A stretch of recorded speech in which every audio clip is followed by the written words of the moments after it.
What is up, guys? Welcome back to the channel. My name is Travis. Of course, this is TWA Motorsports, and today we are back on my son's Camaro. And so in the last video, at the end of the last video, I told you guys about the bad news. It needs a set of rings. So here's what we've decided to do. I went back and forth with, should I use the 6-liter over there, swap it in here? Should I get a 5.3? Should we just slide the cam and heads in one of those motors, right?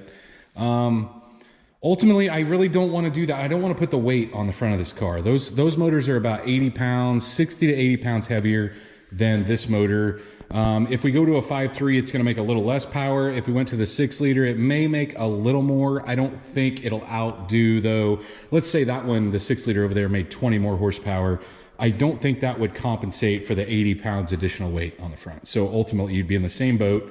And it's going to set the front end, which we're going to have to adjust that anyway. But either way, today, here's what we're going to do. We're going to get this thing out of here. We're going to yank the motor. There's really, guys, there's not a lot left. We got a majority of it in the last video. We have some stuff like the map sensor, the oil pressure sensor. Actually, I already have it unhooked. We've got the cam position sensor back there to unhook. Other than that, the wiring's pretty much done. Up here, though, we need to get the alternator off, which we're going to use a 15 millimeter to get the alternator out first. There's a 10 millimeter that comes in from the back. You can see that right here. There's a 10 millimeter comes in from the back, I believe, 2 13s or 15s in the front. We'll get the alternator out of the way. We're going to get the AC unit out of the way. And then ultimately, we just need to get the valley cover off. Oh, which I did not unhook the knock sensors. We need to unhook those as well. We'll get the valley cover off, put my little engine plate on here, and roll the cherry picker over here, see if we can get this thing out. But I did want to show you guys, before we start on that, we went to the salvage yard today, and actually they had a blue Camaro out in the salvage yard. So we got all the parts that we needed for the front. For the most part, all we need is inner fenders now. Now these are going to get cleaned up. You guys know how I am about cleaning stuff, so between me and my son, we're going to get this stuff cleaned up before we put it on. But we got electric fans, we got all the shrouds and stuff that go behind the front bumper, all the stuff that was missing because of the intercooler. This was the part I was really worried about finding. The one really cool thing, like I said, is it's blue. The car was the exact same color as his, but this stuff right here, guys, most of these cars are crunched in the front, so finding this stuff in a salvage yard that's not just completely destroyed is almost impossible. Now this has some cracking in it, some wears on it, but I think, look, all this does is support the front bumper, and honestly it doesn't have to be there, but it does make the front bumper conform and set right, doesn't have any low spots. So I wanted to put it back in there, but I'm not real concerned about the cracks on that stuff. That's just not a big deal. But I want to show you guys that. It was an awesome score at the salvage yard, that's for sure. But I've got my cherry picker back over here. Let's get this motor out of this car. We're going to start here on the alternator, 15 millimeter on the 2 bolts that come in from the front that actually hold the alternator to the bracket, and then a 10 millimeter, I'm going to use a ratcheting wrench on the back, get it out. Now that we've got the alternator bracket and the alternator out, we can go ahead and take, there's a ground. I don't know if you guys can see, that's loud. I don't know if you guys can see this, but this ground right here is a 10 millimeter that goes right behind where the alternator mounts. So we're gonna get it out real quick. Got the ground off there. Now we're gonna move over to the AC unit. This hasn't worked in a while because the line, you can see the line was rubbed through right here.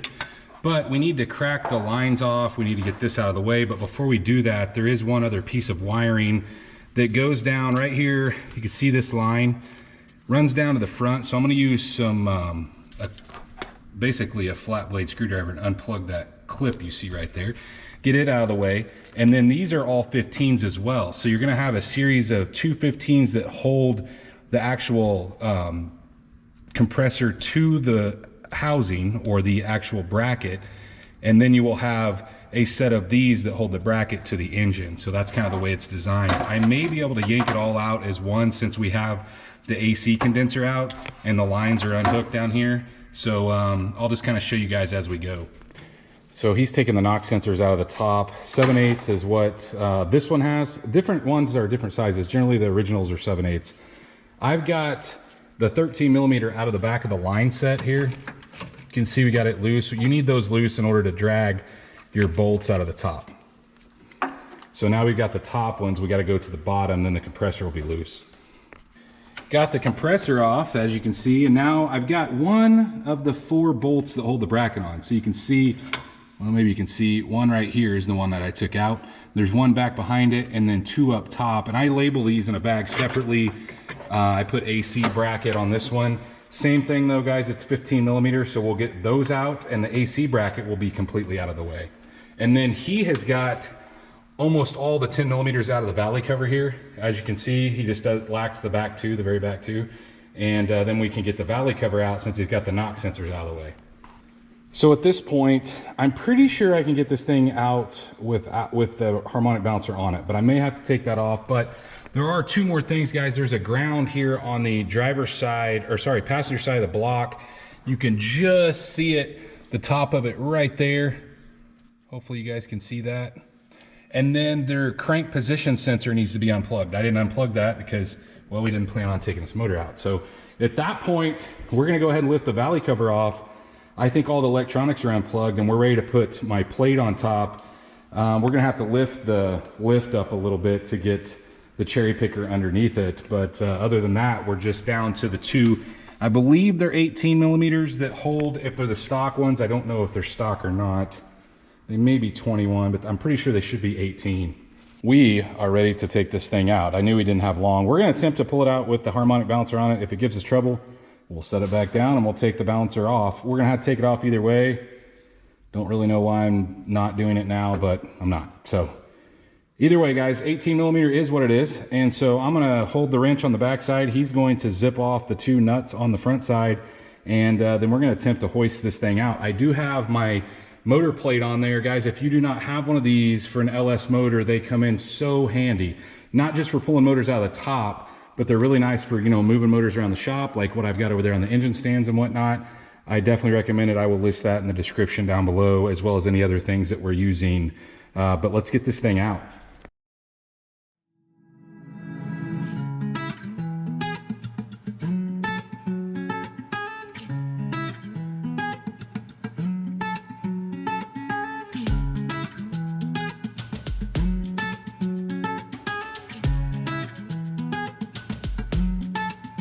As you can see, the motor is out, and boy, did this snowball quickly, you know? That's how it goes sometimes. But okay, guys, see how this is washed out, but not in the middle? Those aren't as bad. In fact, this ring's probably good.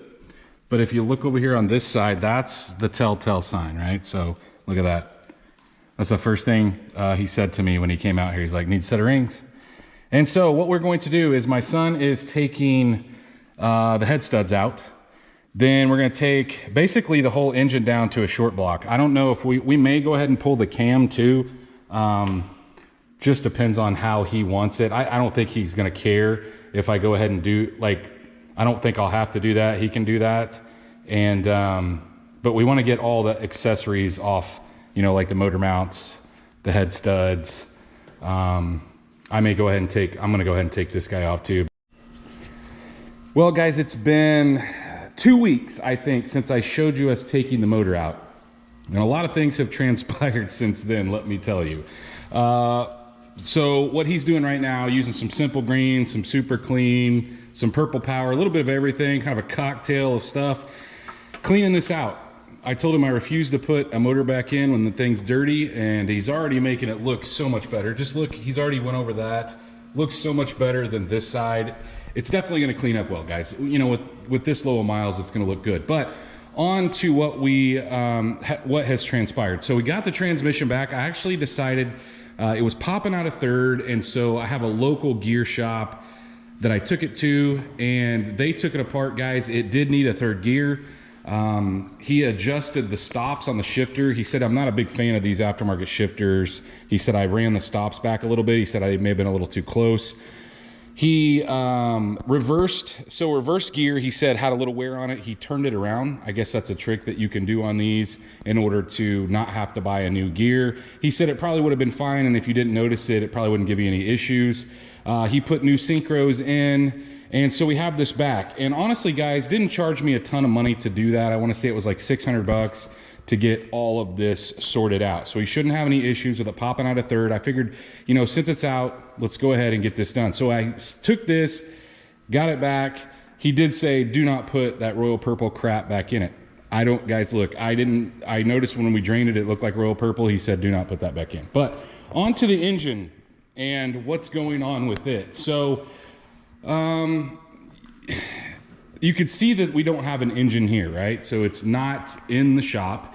And that is because we took it to my local machine shop, the same guy who came out and told us, hey, it needs a set of rings. Let's just take it apart, put rings, bearings in it, put it back together, and you should be good. So he calls me after they get it apart. I'm gonna show you guys what he showed me. This is the number 7 piston and ring, or piston and connecting rod. I don't know if you guys can see that connecting rod, but it is not supposed to be shaped like that. Obviously, it's trashed. Look at the side of the piston here from rubbing. That motor made no noise whatsoever. Had good oil pressure. Look at the bearings. The bearings are worn. He said that that motor, somebody had been in it before. It didn't have the stock rings, didn't have the stock bearings. So somebody has been in that motor. And look, guys, hey, that's just part of it. So ultimately, now we need rings, pistons, rods, right? He still thinks the crank's good. I haven't heard back from him. He had the block in the washer and washing the block, and he didn't seem to think there was any issues with the block. We think it's good. And he said, obviously, the crank, he said, well, I won't know until I put it on the machine and see if we can turn it. But I haven't heard anything. So no news is good news at this point.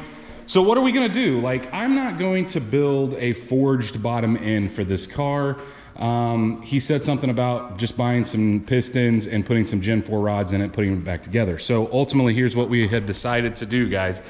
When I put the Trans Am motor here together, I had no plans on doing the twin turbo setup. So I put just a Texas Speed 228 cam in it. It's not a huge cam, but it's not a small cam.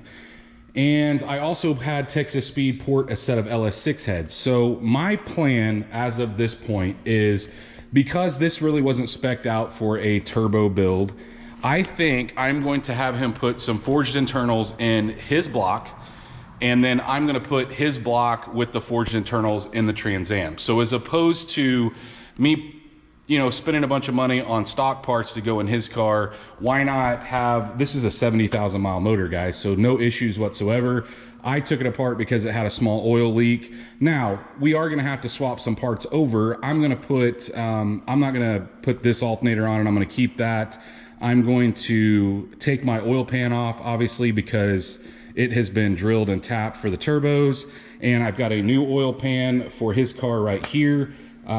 His had the drain for the oil off the turbo as well. So got a new undrilled, untapped oil pan right off General Motors assembly line. So guys, they still make these F-body pans, which is good. So the plan is, and it's not a plan, it's actually what's gonna happen, is we are going to take this motor and put it in his car. That's what's gonna happen. So I did buy a cam that we aren't gonna be using. We'll have to find some home for it down the road. The heads that I got right there, I think I'm gonna put on the 6 liter when it goes in the black truck here. So I know it seems like we're just moving parts around, but that is the quickest way to get him back on the road. And it gives me the ability to upgrade the parts inside the Trans Am motor and not run into the same issues that he had with bent rods and whatnot. So don't know exactly what rods we're gonna go with yet. Don't even know what pistons. There's not a lot of availability right now. It seems like parts are kind of scarce, but wanted to give you guys an update what is going on. So I'm going to just cut in and out. I'm gonna kind of help him clean here. And we are going to then lift it up, clean on the bottom side. We're gonna clean the K-member, the frame rails, all this stuff. We're gonna get all cleaned out, knocked out, making it look nice before we start disassembling the oil pan and getting that motor ready to go in this car. At this point, he's went over this. I went over that side. That's why it looks so much better. And he's continuing on the bottom. I'm just giving him a hard time. Anyway, we're probably gonna do this a couple times, but we've got all the inner fender from here down. He's got that side from there pretty much down what he could reach. And so while he's continuing to clean, I'm gonna keep lifting the lift up so he can work his way under as he gets the front finish. But guys, I'm gonna go ahead and start peeling some parts off this thing that I do not want to transfer over. For one, power steering pump, I'm gonna put that on my car. His is still in the car. I've got my lines just capped off here, so I'm just gonna take it off and set it on the shelf over there. His actually has a newer alternator, so I'm gonna take the alternator off. I already took the spark plug wires off. I'm probably honestly just gonna leave the coils because they're the exact same. There's no reason to go one to the other. I'll just clean up his coils when I'm ready for him to put on well, the motor that we're gonna have. And so really all I have to do is I need to undo the turbo lines that go here. You can see that guy. I also need to undo the little feed that you can see back here, just a 10 millimeter, and then I can get that pan off. But I'll show you guys as I go. I'll probably time lapse the majority of it.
That did not take long. We may end up changing the valve covers. I don't know yet. He's kind of deciding whether we want to put red in the blue car or see if we can paint some. But either way, we got it back together as far as what we need to. The only thing we need to do is we need to take the pan off. Now, unfortunately, guys, my bolt that snugs this thing down broke off. So I need to weld a nut to it. I don't have a welder. So at this point, I think we're ready to get the engine off the stand, kind of let it hang in the air while I get the oil pan off. That way I can do it without like laying on the ground. I mean, I guess I could go ahead and get it off of there, but it just makes it a real pain to do that. But either way, we need to get the oil pan off, the other oil pan that I've got over there on, and that's pretty much it. It's ready to drop in the car. I decided instead of being a baby, I'm just gonna go ahead and take them out. Just 10 millimeters, guys, all the way around. Just make sure that you keep track. There's two longer ones in the very back of the pan. Not a big deal, but just make sure that when you're putting the new one on, that obviously makes sense. But I'm gonna go through and get this guy off there. You do need to have silicone in the corners where it meets the front and rear covers, which obviously I did when I put this motor together originally, but I'm gonna go ahead and get that thing off there.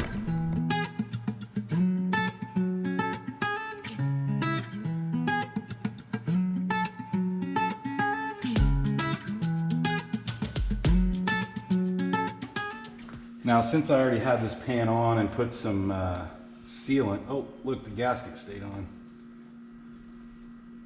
Chances are we probably could reuse the gasket. It's in there. So what I may do because I never fired this motor and this gasket looks brand new. So what I may do is just go grab, no, I'm gonna take it off there. That's not the right thing to do. Not doing it.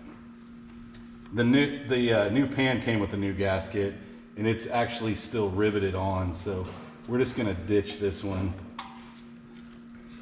Holy cow, I did a good job with the silicone. So I need to clean the silicone off in the corners here, and then we'll put new silicone on and get that new pan up in place. Now we got everything on here. We got the oil pan on. I didn't show you guys this because you saw me do it when I originally put on the Trans Am. I've done it in a couple videos, even on the truck. 18 foot-pounds. I generally start in the middle, kind of work my way out. There's not really a sequence, but guys, what I generally do is if you push all the bolts up through the gasket will hold them. And then you can get it started evenly. So when you squish those areas where you put the silicone, it's a nice even squish. So 18 foot-pounds all the way around. Like I said, I alternate from starting in the middle to going back. And then the long ones in the back go to 106 inch-pounds. So that is all torqued down.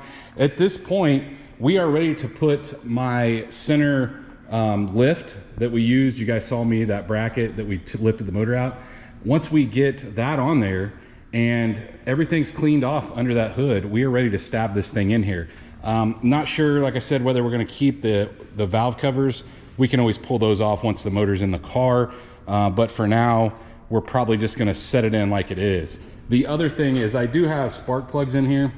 We'll take those out. I just want to kind of keep the engine closed off until we get it in, because we're really not far from having it to that point. Now I know I didn't show you guys a bunch of the cleaning, and that's mainly because he did a majority of the cleaning. I maybe got one side. He did not only here, but went all the way down the tunnel and all the way back to the rear end, I believe. So here's where we're at, guys. We're ready to set the motor in place. So I've got my plate back from my engine guy. I took it out there, obviously, to take his engine, which, by the way, guys, if you can check out a couple more of these rods, every single rod is bent. This one, check this one out. Maybe it's not that one. I mean, you could see the bend in it, but one of them was like completely crooked. I don't remember which one it was. Every single one of them is bent. Oh, there it is. Look at that. So obviously this motor was not going to last long had we just kept it together. But either way, we're ready to put this motor in. I did get some stuff. I think I showed you guys me putting the alternator on it, guys. 37 foot-pounds is what you torque those guys down to. 37 foot-pounds on the engine mounts. These are actually ones that I bought for my Trans Am a while back. But the new K-member that goes with the turbo kit uses like the pedestal mounts, so I won't be using them. And they do have energy suspension bushings in them, which is good. These are his old ones down here. I did put the AC belt on just because I could have, I could while it was out. Obviously we can't put the serpentine belt on because the power steering's not here, but we're ready to go in. These torque down to 37 foot-pounds, guys, the mounts to the engine itself, just so you know.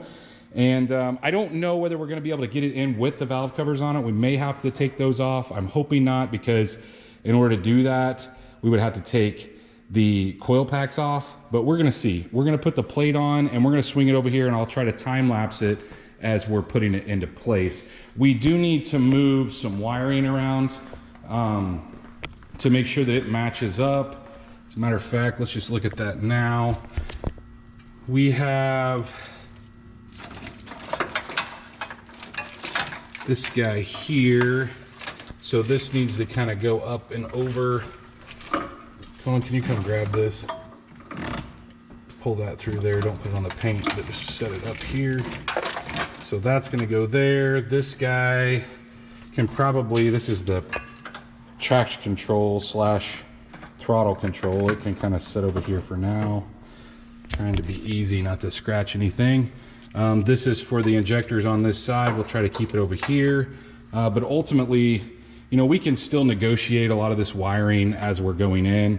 I just don't know that we have enough clearance, because this thing has the, not only the alternator on it, but it has the whole front drive assembly on it. And I feel like, if I remember correctly, I'm hoping we don't have to take that stuff off, but we'll just have to see as we go.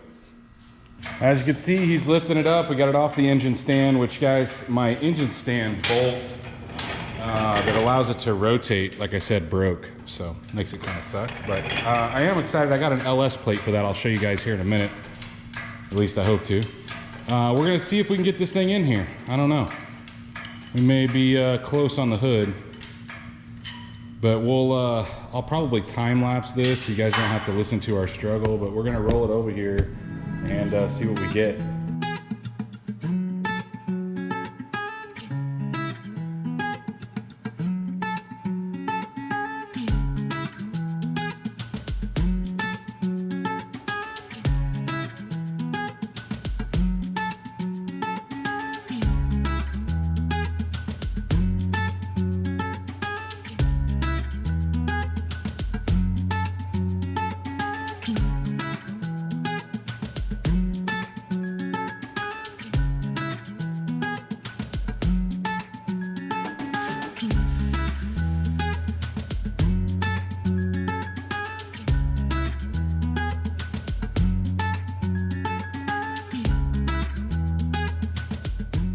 Well, as you can see, guys, we got this thing in.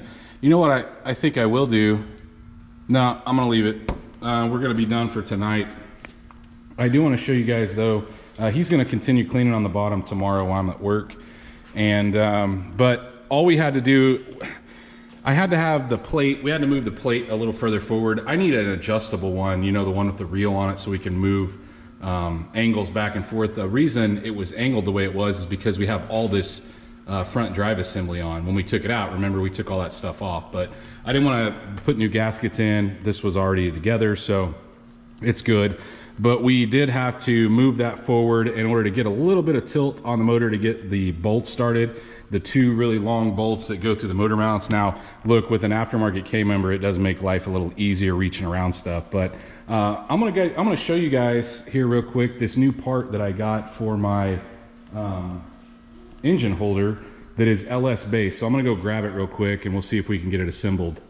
So this is my new part that I got. I'm really excited about because, guys, the only motors I ever have on this is an LS motor. And while I have it pretty close to where it needs to be, this is going to make it perfect. And it gives you a little more room to work, like if you had a flywheel on, because right now, the way this is set up, these big, bulky bolts don't allow you to put a flywheel on. So these are specific to this size, specific to the LS bolt pattern. And so at this point, I'm going to undo these guys and we're gonna see if we can get this piece on. Like I said, I'm pretty excited about it. The other thing is I generally keep the bolts close to this thing as far as like the bolts that go through the actual block itself. But these are actually spec'd for the LS motor. They're perfect length to work with the spacers. So it's really nice to not have to hunt and find bolts, because that's what I've done over the years. The transmission bolts aren't long enough. So you end up going to the hardware store, finding something that doesn't work. This makes it really simple, and I'll list this down into the description. You'll see this in a lot of videos going forward. I got it on here, and now I just need to obviously get my buddy to weld a nut on here so we can turn it. But wow, like I said, it's always nice to have multiple attachment points on an LS, and this is set up for an LS engine. So like I said, not only does it come with the proper size bolts, but the exact size spacer and the right amount to go into the block. Same thing here. These are perfectly sized to fit this size plate. I mean, I'm sure there's some cheaper ones out here that, you know, have a smaller plate, but I'm excited about that. I know it doesn't seem exciting to some people probably, but to me, it's just kind of a cool little deal that simple things like that to me are kind of cool, guys. Anyway, just wanted to show you that. We'll get back on the car here in just a minute. Now that we've got the engine in, I went ahead, you can see the bolt right here, and guys, you can sneak a wrench through the front side, and technically you're supposed to torque it to 59 foot-pounds, but I just got it snug, so we should be good there. But what we're gonna do now is, we've got some wires that we wanna tie up. There's a ground right here. You guys can see it. 15 millimeter is what it should be. This little ground guy right here. We need to make sure that we get it in place. And then I may, since we're under here, go ahead and do, like, I'm gonna tighten this one up, obviously, but we have another one, remember, right behind the alternator. You guys can see it, the actual wire is right there behind the alternator. Actually, no, that's not it. There should be a wire that bolts to the block right on the side here. You can see the little black piece. Hopefully you guys can see that. Let me see if I can get you a little closer. This guy right here, the bolt's actually still in there because I had it on my Trans Am, but we need to put our ground wire there. And then remember the ones that were on the back of the head that were such a problem from over the top? We're gonna bolt those on back here because look how much room we have right now. So as you can see, the 15 on the left side of the cylinder head is hooked up with the 3 grounds. The strap, he actually got under here, and while I held the strap in place up there on the other side of the head, he got that. Plugged in the oil sending unit up top, the crank position sensor, or sorry, the cam position sensor up there. Then we've got the 2 for the map sensor, both the actual plug and the vacuum line. And then moving on down the side, guys, we just kind of routed wires where they needed to go. So we know that these are transmission related. Same with these over here. All the injectors that go on the driver's side, we ran up over the intake. Well, the intake's not on, but where the intake should be. Same thing on the other side. On down to the grounds on the side, you guys saw I got that 15 in right there on this side. And then we got the 10 millimeter in on the other side with the oxygen sensor. So you can see it. It does need to route in between the bracket, that rear bracket on the alternator. I hooked up the 13 on the alternator. So now we've got everything hooked up. I plugged in the top side of the alternator. So we got the 13 that goes to the power.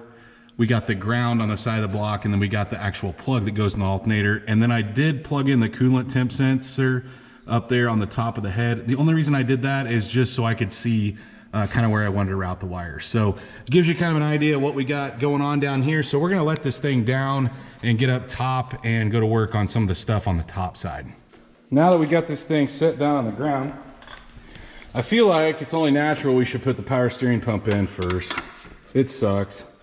You guys remember we had to use that little short 15. As you can see, it's still in the bracket itself. So we're gonna swing that up into place. At the same time we're doing that, we need to clear it around this guy here. So you can see the pulley, the lower pulley, and the water pump. We need to come in between those lines, and it's gonna kind of come up through there. That's how it needs to mount. So I'm gonna go ahead and get that up in place. He's got the bolts, and we're gonna go ahead and get them started. Got the power steering pump on. I think we'll probably go ahead and put the belt on just for the heck of it. And so all we need to do is swing our 15, put the belt on. But guys, here's the deal. I cut this block on the corner to accept an LS6 valley cover. The valley cover on an LS6 has a vent on the center. Now, whether we use that vent, not really sure if we're going to, but that's what this is set up to do. So I think that's what we're gonna approach next. Is I'm gonna go grab that valley cover. We're gonna get the new valley cover gasket, and we're gonna get that in place, getting ready to put our intake on. So let's get the belt on, then we'll grab that valley cover and gasket. So this is the difference, okay? So this is a LS6 valley cover. You can see the vent. There's the old one right there on the floor. It does not have that. In order to use one of these on an LS1 block, some of the 01, 02 blocks, which mine's an 02, this is an 02 block, some of them came with that, an LS6 block. I think GM got late in the run and ran out of LS1 blocks, so they used LS6 blocks. But you just have to notch this section right here.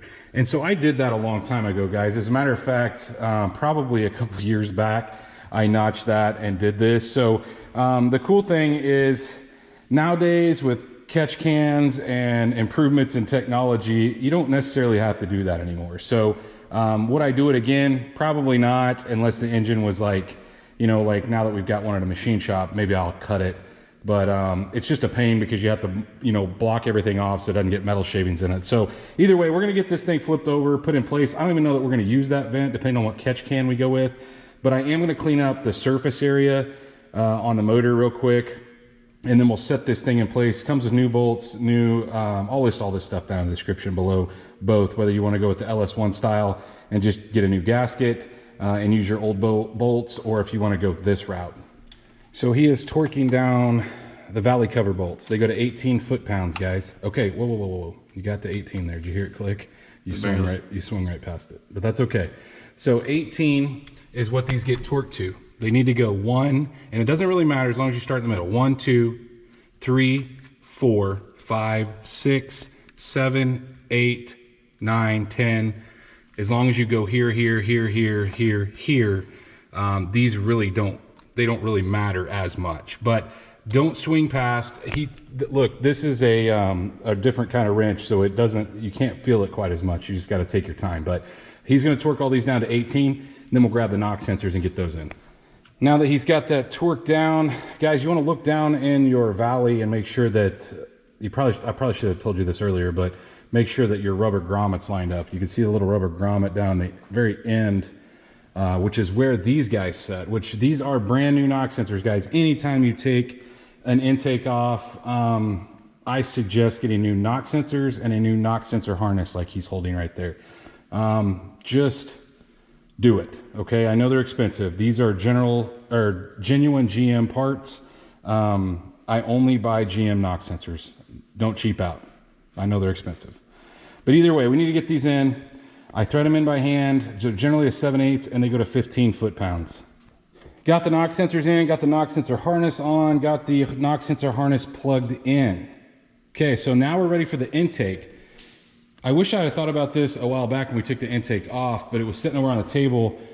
You know how these things collect oil. If you guys have ever had an LS engine before, guys, they hold a lot of oil in the intake. So what I decided to do is we're gonna let this thing set for a day or two, let it drain out, spray some stuff in it, kind of get it cleaned out. And then we're gonna put new intake gaskets on it. But guys, I think we're gonna effectively end this video right here. We'll pick back up in the next video with the intake and then moving on through more parts that we got to put on it. So obviously we've got a really good start on it. I'm really excited about where we're at. You know, of course, he's really excited about it as well. So I want to get it back together. And of course, I need my lift for other things, guys. So it is coming together quickly, rapidly. Yes, I have robbed a couple parts off my Trans Am bin, but look, we're still waiting on parts over there anyway. So it's not a big deal. It's not parts that I can't get, like the knock sensors or the knock sensor harness. Stuff like that is readily available. So it's not that I'm waiting on, by the way, on the Trans Am. It's just little odds and ends pieces. But anyway, guys, I am soaked in sweat. I don't know if you guys can tell, but my hat, my shirt, it's about 90 degrees out here. I keep saying this. I got to get a mini split or something in this garage. It is absolutely wearing me out to work out here. But if you guys are enjoying this content on his car, please, like always, go down there and hit the thumbs up button. Guys, if you are not subscribed, you got to get subscribed because I think this thing is going to sound pretty sweet when we get it fired up. But while you're down there doing all that, guys, hit that thumbs up button, hit the like button, hit the subscribe button, hit the bell icon. That notifies you every single time we drop a new video, and stay tuned to hear this thing come alive.